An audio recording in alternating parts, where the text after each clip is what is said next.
Eccoci con mister Giuseppe Vittore. Oggi una vittoria di misura, visto che è un 1-0, però larga di gioco, si poteva finire un 3, anche 4 forse se andavano dentro le grandi occasioni che abbiamo avuto. Comunque un bel Portogruaro che ha fatto belle trame di gioco, che però nell'ultimo minuto ha rischiato di subire il pari, che sarebbe stato una beffa. Sì. Questo è il commento giusto. Questo è il commento giusto.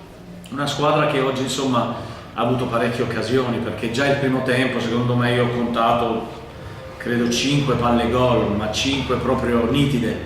Il secondo tempo forse qualcuno in meno, però insomma l'unico peccato è quello di non aver potuto fare un secondo gol, da poter gestire la partita un po' con più tranquillità. Sì, abbiamo visto qualche cambiamento tattico, ha tenuto a riposo Della Bianca per una questione tecnica o fisica? No, fisica, perché lui domenica scorsa, anche se devo dire che Miolli ha fatto bene, però Stefano domenica scorsa ha accusato un risentimento muscolare, quindi lui in questa settimana non si è allenato, ha preferito anche gestire questa situazione qua, no? Perché lui, avendo una muscolatura anche abbastanza grossa, bisogna fare attenzione.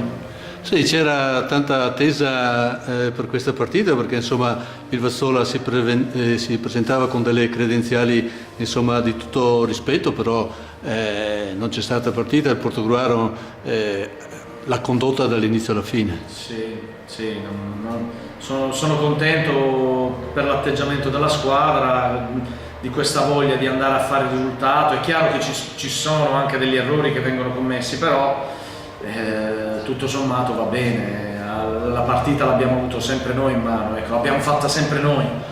Allora, per chiudere, domenica prossima col Villorba, in testa tutte hanno vinto, perciò le prossime 4 partite, insomma, per conquistare questo scudetto, fra virgolette, d'andata di campionato, bisogna giocarsela fino alla fine. Sì, però secondo me se abbiamo questi atteggiamenti qua, insomma, siamo sulla strada giusta. Bene. Io sono contento. Grazie mister.